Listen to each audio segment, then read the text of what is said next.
Velkommen til. Langt de fleste af jer har nu fået afleveret afleveret 1. Det ser fint ud. En del af jer har glemt at aflevere til sit seer, for den afleverer din far, skulle sige. Det er også en naturens opgave. Det vi skal se på i dag, det er sætning. Altså så lidt mere systematisk. Hvad kan man skrive? Man kan f.eks. skrive en assignment sætning. Vi skal også sige, at man kan lave sådan en forløb heroppe. Og der er flere forskellige andre. Vi skal også lige gå igennem udtryk, hvor mellem operatorer og variabler i, hvordan de ser ud.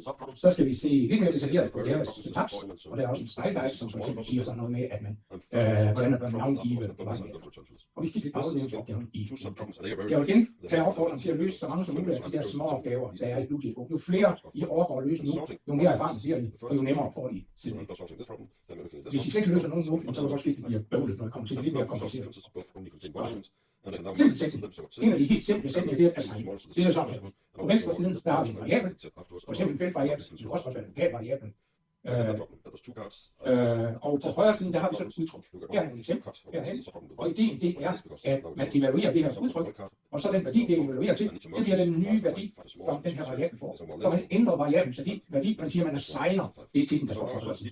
Og for at man må skrive sådan noget som det her, så skal de to typer matche. Det vil sige, at udtrykket skal have en type, som svarer til det variablen har. Lidt senere forelæsning kommer vi til at se på, hvordan man finder ud af, hvad type et udtryk har. Og i øjeblikket, der siger man bare, at de skal matche. Tænk på det, som at de skal være identiske. Det er lidt løsere. Tænk nu på det, som om de skal være samme type. Hvis det er det, så er det i hvert fald ok. Der er et specielt tilfælde, som de her to, og det er fordi meget tit, så lægger man et eller andet til en variabel. Så kan man skrive sådan her. Hvis man vil lægge en til, så kan man skrive på den her måde, det er helt det samme som det her. Man kan også have et udtryk her, så evaluerer man udtrykket, og værdien af udtrykket lægger man til det, der allerede er i variablen. Hvis man skriver sådan her med plus plus, så betyder bare tæl mig op med e. Så de her tre, det er præcis det samme. Og det her, det er bare så short. Godt for at skrive det hurtigt. Når variablen navn her, 3 bogstaver, så er det ikke meget, man opnår, og det kunne godt ske, at det var en lang variabel. Så er der slidt for at skrive det 2 gange. Godt. Et specielt tilfælde, det er, hvis det, der står på begge sider, det er en objekttype, det er noget, der peger på noget. Når så man skriver P1 i P2, så betyder det, at nu skal P1 sættes til at pege på det objekt, som P2 peger på. Så man ændrer altså ikke objektet, men der bliver bare en ting mere, der peger på det. Godt. Så er der en return-sætning. Det bruges typisk inde i en accessor-metode. Altså en metode, der returnerer noget information om en feltvariabels tilstand. Og det generelle, det er bare det reserverede ord. Og så er der et udtryk her. For eksempel kunne man skrive feltvariabel, og så er det den, der returnerer. Og her er der også nogle ting, der skal matche. For det, der står, det udtryk, eller den variabel, der står til højre for return, det skal matche den returtype, man har angivet for feltvariabel. Godt. Metodekald. Et internt metodekald. Og det er derfor, står jeg, at en metode i samme objekt. Der skriver man bare metodens navn, for eksempel i teenager, og så giver man en parameterliste med tom her, eller den kan have et antal parametre. Det udtryk, man bruger for sådan en parameter her, det her der er det bare en konstant, nemlig en tekstkonstant. Men det er godt generelt et udtryk, der var godt for eksempel, der kan godt et sted stå en variabel, der er 2 gange 1, måske eller andet. Og hvis ellers det udtrykstype matcher den type, man har erklæret for parameter, så er det så et eksternt, selvfølgelig kan antal parametre og sådan noget også matche. Så er det et eksternt metodekald. Det vil sige, at man kalder en metode i et andet objekt. Der bruger man såkaldt dot-notation. Dot, det betyder bare punktum. Og det der er punktum, alle de her steder. Og det der er til venstre for, det er en reference til et objekt. Det der er til højre, det er selve metodekald, og det skriver fuldstændig ligesom vi gjorde her. Så der skal for det første gælde, at den metode, som man angiver her, den findes for det objekt, som venstresiden peger på. Hvis venstresiden peger på en person, så nytter det ikke noget, at man angiver en metode her, der er for biler eller noget helt andet. Og så skal der derudover gælde det samme heroppe, nemlig at de udtryk, man bruger for eventuelle parametre, deres type skal matche erklæring af i metoden. Så ser vi på sammensatte sætninger. Og det er det sådan, at når man har det antal sætninger, så kan man skrive dem efter hinanden, en typisk skriver man en linje ad gang, og så sætter man krøllet parenteser større efter. For eksempel hernede, der har vi 2 assignment statements, og dem har vi sat ind i en blok. Når man sætter ind i en blok, så bliver det til et statement, og så bliver bruges alle de steder statement kan bruges. Så er der if-sætning, den så vi sidste gang. Den har den her form, reserveret ord if, runde parenteser, inden det skal der stå et udtryk. Og det udtryk, det skal have en type, som er boolean. Det vil sige, det skal evaluere til true eller false. Og så efter det, der kommer en sætning. Og den sætning, det er jo næsten altid noget, som er en blok.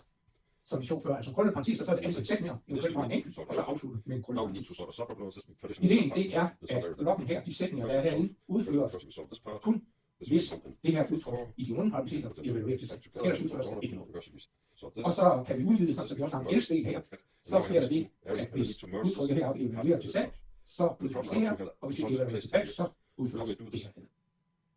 Så i det her tilfælde, så tjekker vi vil gerne indsætte nogle penge på konto, og vi angiver, hvor mange vi vil indsætte, og så tjekker vi her, at det er positivt tal, vi vil indsætte, og hvis det er tilfældet, så opdaterer vi balancen, giver det automatik, og ellers så skriver vi det ud på terminalen, og at man ikke kan indsætte et negativt beløb. Godt. Så er der en regel, som den stejlvej, altså den programmeringsmetodik, vi bruger, har indført. Det er noget, der ligger i Java, og Java er det rart, men vi kræver altså, at I gør på den her måde. Det er, at det buske udtryk, der er her, det skal altid være inden for sådan parentes. Og at de to blokke her skal altid starte og slutte med krøllede parenteser, vi gør dem til en blok. Så man kan altså, man må ikke droppe de der parenteser. Altid krøllede parenteser om de to dele hernede, og så under omkring det buske udtryk. Godt. Det bogen som siger gør, og det er også som siger gør på min slice, og det gør jeg altid på min slice, det er, at når man har sådan en blok her, så kan man godt, for at starte en linje, så kan man have startparentesen i sidst på den foregående linje. Så altså her, det her det er den blok, der sluttes hernede, ikke? Det her det er den blok, der sluttes her, og det her det er den blok, der sluttes her. Godt. Så det må jeg gerne gøre, hvis I har lyst til det. I må også gerne gøre det, som det var vist på den foregående, altså at placere det her. Det er en smagsag, hvad man synes er bedst. Grunden til at jeg gør sådan her på slide, det er simpelthen for at få fast. Jeg kan læse de færre linjer. Hvis udtryk og sætning er kort, så er der også helt ok at skrive på en linje som det her. Det kan sagtens læses, men parenteserne skal med. Godt. Vi kan have if-sætninger inde i hinanden. Den her røde if-sætning hernede, det er jo i sig selv en sætning. Så den kan være en af de tre sætninger, der er i den yderste. Lad os prøve at se på, hvad den der gør. Jeg viste jer lige ganske kort sidste gang. Det er den, som i det der datum eksempel skal skrue frem til næste dag. Og vi antager stadigvæk alle nogen, der har 30 dage. Så når man kalder den her, så tager man dagen og så på søndag, og så lægger 1 til. Det man så tester hernede, det er, at vi kommer forbi slutningen af måneden. Fordi hvis vi kommer op til 31, og alle har 30, så er vi jo røgnet over i den næste måned. Så skynder vi os at ændre sådan, så dagen bliver 1. Og så skal måneden også skrues ind frem. Så lægger vi 1 til måneden. Og så helt tilsvarende hernede, hvis måneden er rent forbi nytår, jamen så skal vi tilbage til, at måneden skal være den første, og så skal vi også lægge til året. I kan sikkert godt forestille jer, at man kan håndtere datoer med 31 år, 28 dage, hvor mange vi har i forskellige måneder. De har bare indsæt nogle flere islætninger her. Det er lidt bøvlet med skudår og det slags. Der er en anden måde at selektere på. Den kommer ikke til at bruge ret meget i kurset, men jeg viser den lige også, fordi få en bruger det.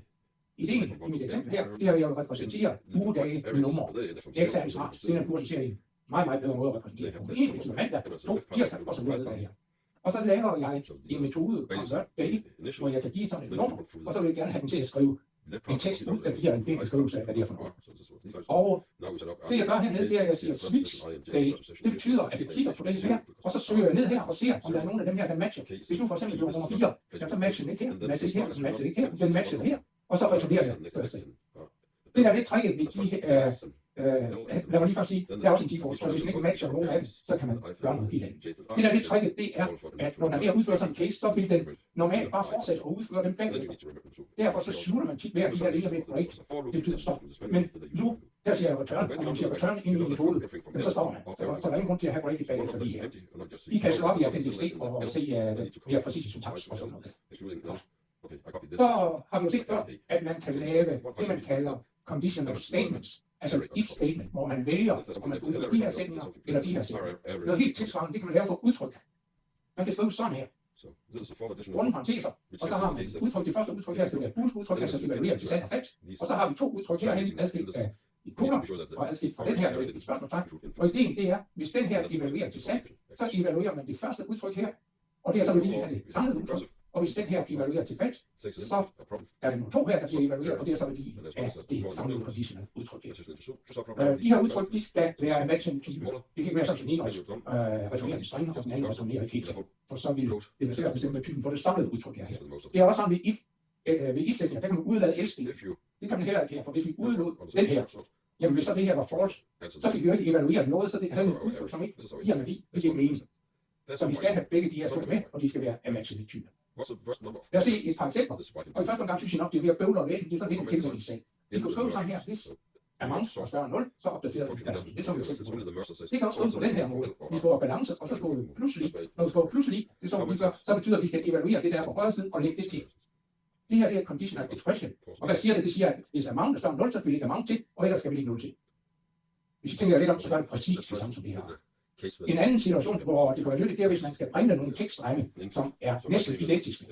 Måske vil I printe, I har sådan en eller anden variant her, der giver en farve, og så vil I sige, at hvis den er rød, så vil I skrive, at min mors bil er rød og har 4 døre, og hvis den ikke er rød, så vil I skrive, at min mors bil er ikke rød og har 4 døre.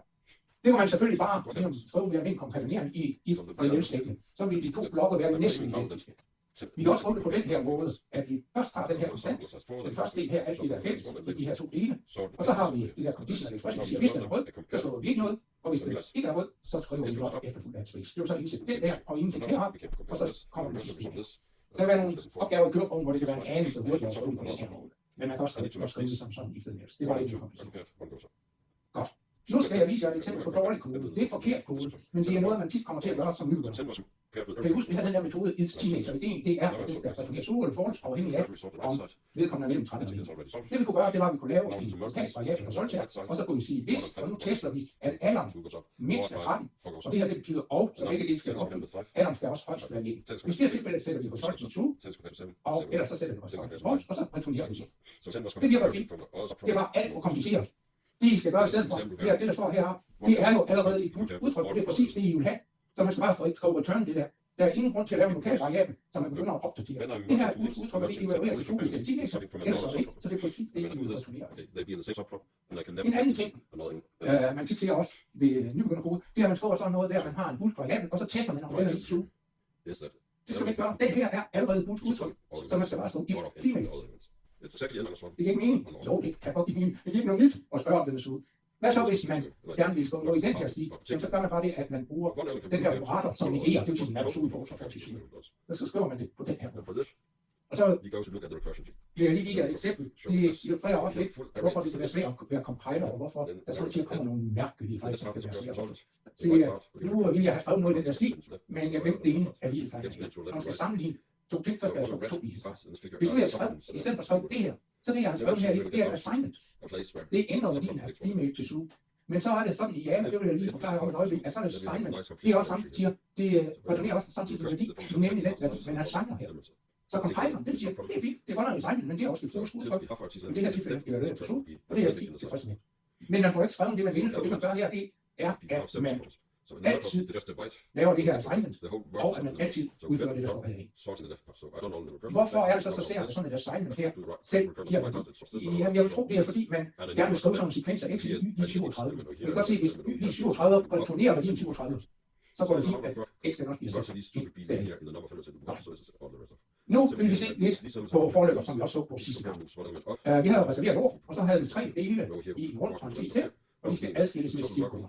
Og så efterfølgende, der har vi staten, og det vil for os altid være stort, fordi det vil altid være med krøllet præcis og før efter. Og hvad var det, der var simpelthen? Ideen i det her, det var, at her i declare, der laver vi en erklæring, initiativer af lokal variabel. Det her, det er et udtryk, som er test. Det her, det er opdatering, og det her, det er kroppen. Forløbet, det er de sætninger, der skal gentages. Og det vi gjorde så, det man så gør, det er, at man starter med at lave den der erklæring, så går man til testet. Der er 2 muligheder, sandt eller falsk. Hvis den er sandt, så går man til kroppen, derefter laver man opdatering, og så går man tilbage og laver test. Og så står man og kører rundt her, altså laver test for opdatering, det bliver man ved med, indtil det udtryk evaluerer til falsk, og så står det. Lad os prøve at se et eksempel på det. Vi så noget i stil med den sidste gang. Det vi vil her, det er, at vi vil tegne en lige side indkant. Så vi starter med i 0, og vi går op indtil den ikke er inklusiv ind, og vi tæller en af gangen, og så flytter vi size, og så drejer vi tilbage til 360, de bliver med. Den vil blive udført en gang fra 0 op til 1 og hver gang vi lave en streg plus drej, som er formålet til at lave en streg. Hvis vi lige skal ud i pap, de ting vi havde fra før, jamen så er det der jo erklæringen og initialisering af en lokal variabel. Det her, det er testet, det bruges udtryk. Det her, det er opdatering af variablen, og det her, det er kroppen, der skal gentages. Og flowet i det er, at vi kører rundt her, og bliver ved med det, indtil det udtryk falsk, og så stopper det. Så kroppen og opdateringen gentages så længe, den boost ting sig opfyldt. Og i det her tilfælde, der er det 0 op til n-1, og hver af dem tegner sådan en streg her. Så er der også noget, der hedder while-løbet, og den siger, det er simpelthen, det kan man også på sin måde sige, den er. Man har der reserveret ordet while, så har man et boost-potential, og så har man en krop. Det er de sætninger, der skal gentages. Og det der er semantikken her, det er, at man starter med at lave sin test, og igen er der 2 muligheder. Hvis sandt, så udfører man kroppen, så går man tilbage til testen, og så kører man rundt her.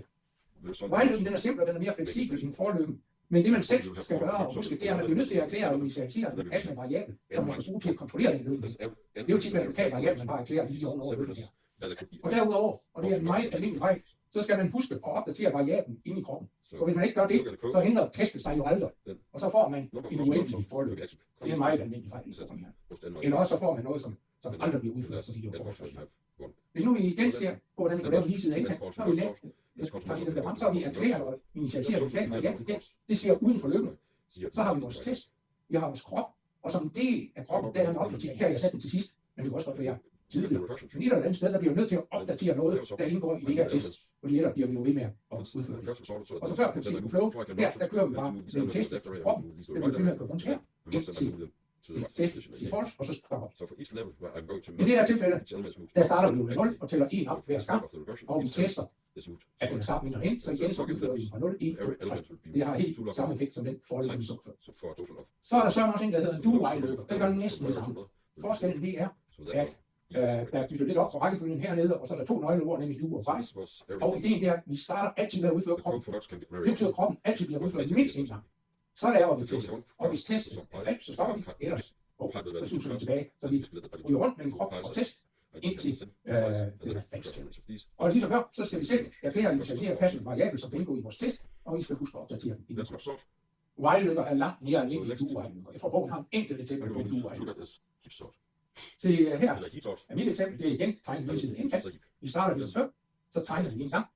Vi laver test, så ja, der har vi erklæringen her, har vi initialisering, der er kroppen, opdatering, og så har vi testet. Sådan er det bare. Godt. Så altså den væsentlige forskel mellem while og do-while, det er, at i do-while, der udføres kroppen altid mindst en gang. Så er der en, og den her, den er så også tegnet sammen i side indkast. Så er der en anden lidt sjov ting, det er, at sådan en do-while-lykke, den skal afsluttes med semikolon. Det skal de andre lykker ikke. Hvis I kommer til at gøre det ved de andre lykker, så gør der ikke noget, så tilføjer I bare et tom statement efter. Og det er altså noget med, hvordan compiler fungerer, hvorfor der skal være sådan en semikolon her. Og det skulle vi nok snakke en halv time om, det vil vi ikke. Vi skal bare huske, at der kører semikolon der. Hvis vi skal sammenligne de der 3 slags lykker, så er det typisk sådan, hvis man på forhånd ved, at noget skal udføres et bestemt antal gange, 7 gange eller n gange, hvor en er variabel, så er det typisk brug for løb, og så bare sætte 1 gang hver gang. De andre bliver lidt mere fleksible.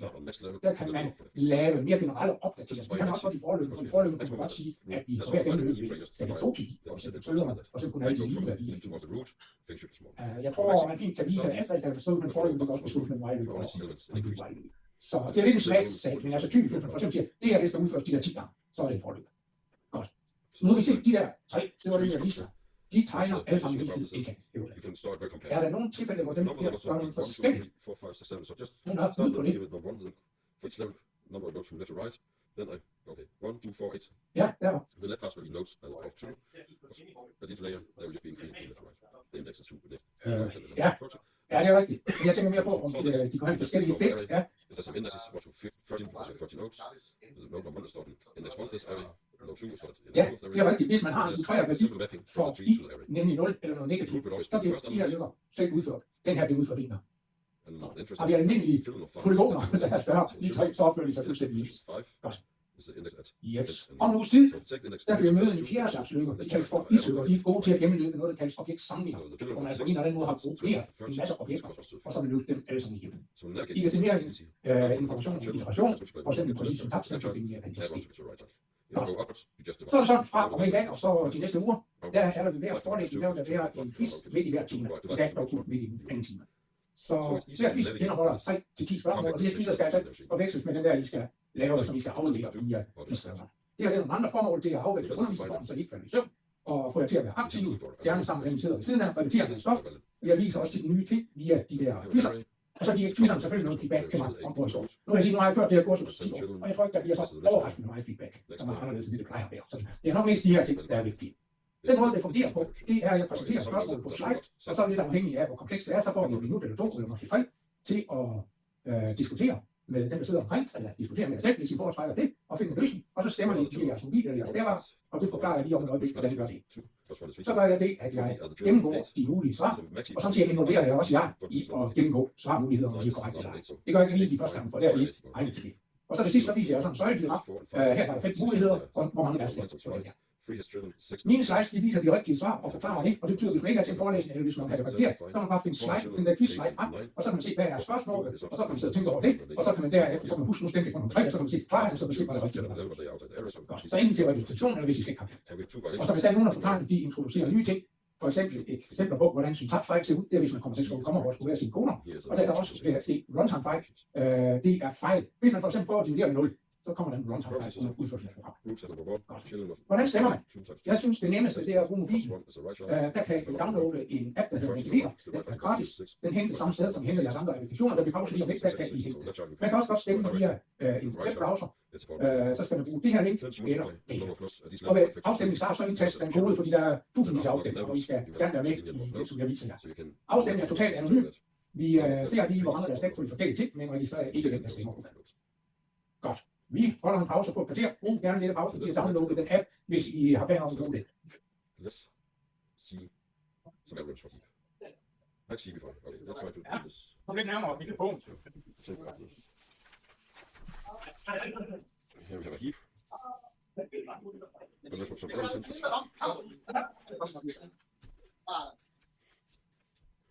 So it's a massive we go for, so 7 and 6 and 4 for us, as a 2.9, so this is not a valid heap. We also have a problem over here that 6 is very hard.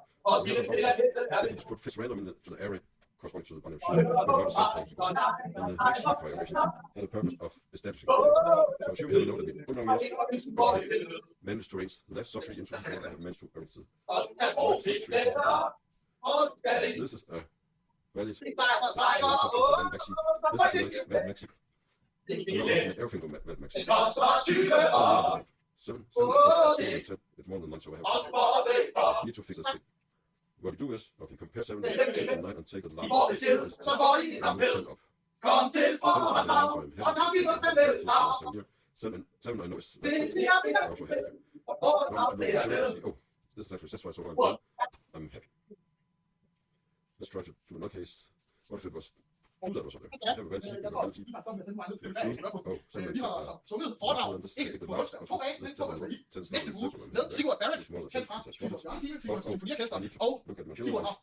I'm still smaller than 9, so I need to swap, so I get these two. Det koster 20 kroner, And I swap og man får hjælp af Solvand og Litter, så det er altså rigtig godt deal. Det kræver et token og medlemskab, men det skal I ikke bekymre jer om, fordi russere og I har medlemskab, hvis I skifter bestyrelse. You have to subsheets that are valid max heaps. Vi er det starter på fredag. Det foregår nede foran Margrethes kantine, hvis man holder ved sin nærhed. Det foregår også, når det ser rigtig godt ud. Men det foregår også i regnecentralen fra 11 til 13. Så der vil der sidde nogen, og så kan man komme til mig og sige, hey, en billet, og så skal vi 20 kroner, som man kender selv. Ja, det starter med den. Og jeg håber, at der er nogen af jer, der gider komme og se på. Vi har faktisk rigtig, rigtig meget. We come here left and right.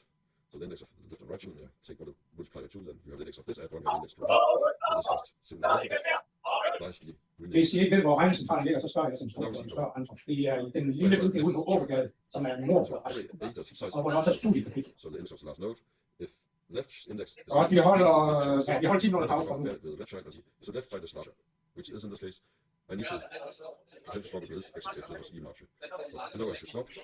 Now I know the larger of these two is the left side. So I set largest to left side, otherwise large would just be I.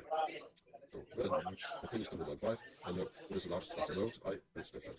Now I could take the number I identified as the largest, so this is this case. Ja, lad os starte igen. Nu skal vi se på udtryk. exists. Og sådan nogle kender jo nok også fra matematik. Right child. Det her, det er et udtryk, i det der indgår With the en next konstant, largest, 2 so procent konstant. this node, Så indgår der nogle variabler. I vores tilfælde, det er typisk feltvariabler eller lokale variabler.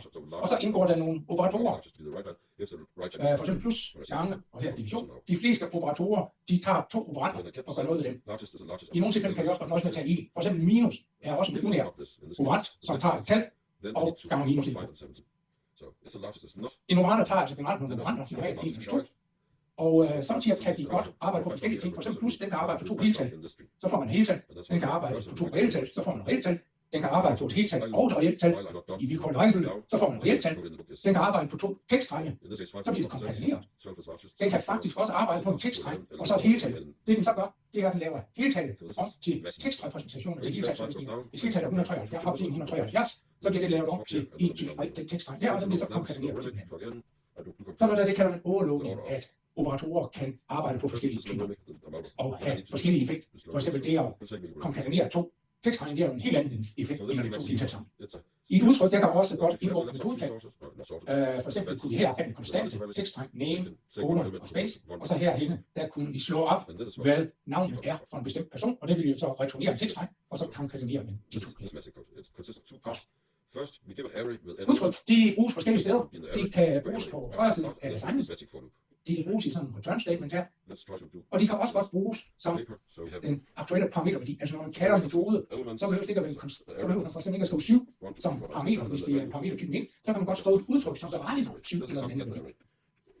Alle udtryk, de har en type, og typen beskriver, hvilken slags værdier udtryk kan evaluere.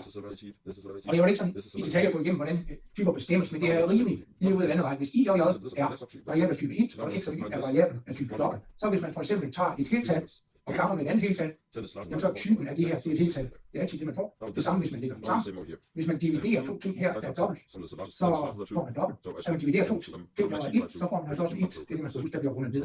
Eller modlukket. Fordi det var negativt, man så rundt op ad rundt. Godt. I sådan et tilfælde som det her, hvor man tager en dobbelt og gammer sammen med et heltal, så får man en dobbelt. Så er de samme igennem det. Det er sådan, at man ud fra sådan en type her, altid på oversættelsestidspunktet, kan ud fra sådan at man altid bestemme udtrykstype. En enkelt undtagelse, som I lærer om siden. Og så er det sådan, det har vi nævnt, at udtrykstype skal matche brugen af det. Så for eksempel udtrykket, den type, man har her på højre side, den skal matche typen af den her variable. Ind på det i øjeblik, de skal være identiske. Eller man må altid bruge en dobbelt der, man må altid bruge en 1 der, hvor man skulle bruge en dobbelt, men ikke omvendt. Når vi har sådan en udtryk her i en return, så skal de matche naturtypen, som er altså godt returnere en 1, selvom man har sagt, at det er en dobbelt. I metodekald, der skal udtrykkstype matche den type, man angav for den pågældende parameter her, på det tidspunkt, man erklærer metoden. Og i en if-sætning, der skal det, der står her først, lige efter if, i de der rundpartier, altid være buskus. Det der matching-typer, det har jeg sagt, at i øjeblikket tænk på, at de skal være identisk, bortset fra, at de må bruge et de steder, hvor der kræves en dobbelt. Om nogle få uger, efter efterårsferien, så skal de lære om noget, der hedder subtyper. Så kan man for eksempel lave to subtyper af personer, hvor den ene repræsenterer voksne, og den anden repræsenterer børn. Og ideen er så, at de nedarver alt det, der er en person, men man kan tilføje noget ekstra information. Voksne har uden tvivl nogle ting, som børn ikke har, og omvendt. Når man har sådan en subtyper der, så bliver det mere interessant, for så bliver reglen nemlig, at man alle steder, hvor man skal bruge en bestemt type, der skal bruge typen eller en subtype. Man siger, at Java-sproget har et stærkt typetjek, og det betyder, at compileren, når den oversætter programmet, altså før den overhovedet begynder at udføre programmet, så kan den i langt de fleste tilfælde finde ud af, om typerne matcher. Altså om det udtryk, der for eksempel står på højre side af et assignment statement, har en matchende type til den variable, der er på venstre side. Det kan være en stor fordel for programmøren, at der er stærkt typetjek, fordi det afslører mange fejl. Der er andre sprog, der opdager man først under kørslen, at man forsøgte at lægge en tekststreng ind i et heltal. Der er andre sprog, der er for eksempel en række funktionelle sprog, de har stort set alle stærkt typetjek, om ikke alle har det. Der er noget, der hedder JavaScript, nogen har måske stødt på det, det er sådan et sprog, man tit bruger til webbrowser. Syntaksen ligner Java, men JavaScript har ikke stærkt typetjek, hvilket kan gøre det vanskeligt at finde forskellige fejl i det. Godt. Så skal vi lige se på nogle udvalgte operatorer. Plus, minus, gange, division. Det der modulo-operatoren, for eksempel hvis man siger 9 modulo 4, så trækker man 4 fra så mange gange, her så er der 1 tilbage. Ikke?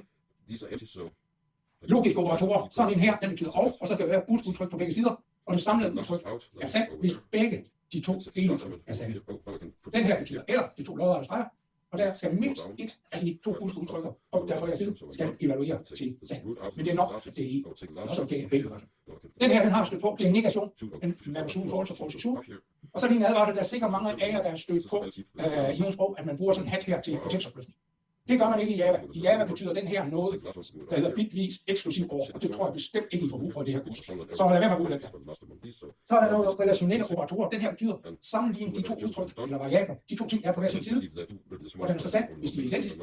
Den her betyder det modsat, at de skal være forskellige. Så bliver den sand. Og hvis de er identiske, så bliver den falsk. Det er det sammenligne mindre end, skarp mindre, skarp større, mindre 9 og større 9. Og jeg har i hvert fald tit svært ved at huske række, fordi det skal lige tegne være første eller sidst. Tænk på, at det skrives ligesom det siges større end 9, så lige tegn skal være til sidst. Når man skriver new class, så er new faktisk også en operat. Godt. Vi har allerede snakket om nogle operatorer er overloadet, det betyder, at de kan bruges på argumenter af forskellige typer. Så er der præcedensregler. I har, er jeg sikker på, at alle sammen i skolen lærer, at når man skriver sådan noget her, og ikke bruger parenteser, så skal man gange, før man lægger sammen. Der siger man, at den her operator, den tager præcedens over det der. Og Java har and you 15 repeat this. forskellige niveauer for siden, det er der ikke nogen som helst, der kan huske. Så brug parenteser der, hvor det er uklart. Så kan I selv forstå det, og andre kan forstå det. Og jeg vil endda gå så langt som at sige, at det kunne også være engelsk et parenteser i det her, så er man slet ikke i tvivl om, hvordan de skal skrives. Mere om udtryk og operatorer, det kan finde jeg. De der appendices, de har forventet en del af pensum, men det er ikke meningen, I skal kunne dem uden af. Det er meningen, I ligesom skal kunne vide, hvor I kan slå ting op. Have en generel viden om indholdet, ikke detaljer. Godt. Så skal vi se lidt på syntaktiske elementer, der indgår i Java. Og der har vi for det første reserveret ord, vi har slet på dem her, og flere andre. Du for eksempel. De kan ikke bruges for eksempel som navn på en variabel, men de kan godt indgå i, man kan godt have en variabel, der hedder y3. Så er der identifiers, på engelsk navne på dansk, det er den navngivning, de giver til klasser, til metoder, til variabler osv. Og der er nogle eksempler her. Farverne, det er dem, som BlueJay og mine slides bruger. De har ikke betydning for det, men BlueJay sætter nogle farver på, så bliver det lidt nemmere at se nogle ting. Det her er primitive typer, dem her, de markeres med rødt i BlueJay, og det her det er objekttyper, altså nogle der erklærer, at en klasse, de starter med stort, og skal med at starte med småt. Så har vi nogle variabler herhenne, og nogle metodenavne, de starter alle sammen med småt, så man gerne gå ned og hæfte det, hvis du har overholdt. Så er der konstanter på engelsk litteratur. Det her, det er for eksempel en tekstkonstant. Og hvis nu den er meget lang, så er det faktisk smart, at BlueJay farver den grøn, fordi så er det meget nemt at se, hvor den slutter hen. Det her, det er en heltalskonstant, det er en konstant af type dobbelt, og de her to, det er jo konstanter af type boolean. Så er der en masse specialtegn. Vi har set på en hel del af dem her. Operatorer og sådan noget. Dem, der er vist med blot hernede, det er nogen, der bruges til kommentarer. Det kommer vi tilbage til lidt senere. Der afviger jeg jo lidt fra BlueJay, fordi i BlueJay, der er nogen af dem her, det er med sådan en fisen grå farve, og den er altså ikke særlig god at se på slides. Så jeg laver alle dem der mørkeblå. Godt. Udover det her, så kan man have luft på engelsk white space. Det kan være linjeskift, mellemrum, tabuleringer, fast space og alt muligt, som man nu kan lave. Og det kan indsættes lige hurtige steder i et Java-program mellem andre ting. Ikke midt i andre ting. Man kan ikke indsætte en blank midt i den her, eller midt i det reserverede ord. Man kan godt have en blank i sådan en tekststreng her, men den har indgår sig i tekststreng. Ellers så luft, det er også indrykning og sådan noget. Ikke? Det har ikke betydning for programmets semantik, altså for hvad det gør. Det har kun betydning for, hvor let det er at læse. Navngivning. Altså navngivning af metoder, variabler, klasser osv. Der anbefaler vi at bestå det på engelsk. Om det er britisk engelsk eller amerikansk engelsk, det er bedøvende ligegyldigt, og man bruger beskrivende navne. Og grunden til, at det er smart at bruge engelsk, det er, fordi der bliver lidt mindre skift mellem dansk og engelsk hele tiden. Alle nøgleord og sådan noget er jo på engelsk. Og alle biblioteker, I bruger sådan noget på engelsk. Så er det sådan, at klasser, og dermed alle objekttyper, de starter med et stort bogstav. Alt andet starter med et lille bogstav. Det er igen ikke en Java-regel, men det er en regel, som stort set alle Java-programmører følger, og det gør det altså meget nemmere, når man ser noget, så ved at det her en klassetype, eller er det ikke. Og så i gamle dage, der gjorde man tit det, at hvis sådan et beskrivende navn her, hvis det var engelsk, og bestod af flere ord, så satte man sådan nogle underscores, sådan nogle streger lidt under linjen mellem dem. Og det ser helvedes ud. Så det man har fundet ud af, i stedet for, det er, at man bare begynder at være et nyt ord med stort. Og undtagelsen, det er altså det første bogstav her, og dermed begynde på det første ord, det bestemmer sig altså af, om det er en type fra en klasse, eller det her. Nogle kalder de her regler for camel case. Det kan I sikkert godt gætte derudfra, hvorfor det hedder det. Godt. Så indrykninger. Der er det så sådan, og det har vi lige kigget lidt på, at mellem sådan nogle parenteser her, de rykkes et niveau ind. Så her kommer nyt til parentes, så rykker vi et niveau ind her. Og BlueJay-bogen, den sætter altid de her parenteser under hinanden. Den eneste undtagelse er, hvis når man erklærer en klasse, så tror jeg, at de af en eller anden grund starter med at sætte den her parentes heroppe. Og så rykker de altid 4 tegn ind. Mine slides, som jeg sagde, så starter jeg altid parentesen på samme linje for at spare plads, og så rykker jeg kun 2 tegn ind. Og det er også for at spare plads. Fordi ellers er vi nogle eksempler blive så små, at vi skulle have kigget med for at kunne se dem. Som jeg har sagt tidligere, I må sætte op, om I starter den begyndelsesparentesen på, om I starter den herude eller deroppe. Det er helt ligegyldigt. Det vil være tåbeligt ikke at rykke 4 ind, for det prøver BlueJay hele tiden at få jer til. Så vi vil virkelig komme op og slås med BlueJay, hvis I forsøger noget andet. Den rykker hele tiden automatisk 4 ind. Der er sådan en style guide i Appendix J, og så vidt jeg husker, på cirka 3 sider. De første halvanden side, de siger stort set det, jeg har sagt nu, og de sidste halvanden side, de vil være fuldstændig uforståelige for her i øjeblikket. Så først med at læse den første halvdel. Godt. Så kan vi have en quiz. Så åbner jeg Mentimeter-app der, mens jeg lige får den her. Ups. Eller jeg åbner en browser, vi kan bruge det lige meget. Jeg skal lige have den op, og så skal vi have den der op. Godt. Den kode, vi skal bruge, som vi skal taste ind, den hedder 3755 8703. Jeg siger det lige en gang. 3755 8703. Og sidste gang 3755 8703. Godt. Så kommer det første spørgsmål. Her har vi et par simple erklæringer efterfulgt af 3 assignments. Det I skal svare på, det er hvad værdier har I bagefter en af de der 4 muligheder eller noget helt simpelt. I må gerne bruge papir, og I må gerne snakke med den, der sidder ved siden af. Og jeg har et par minutter til at gøre det.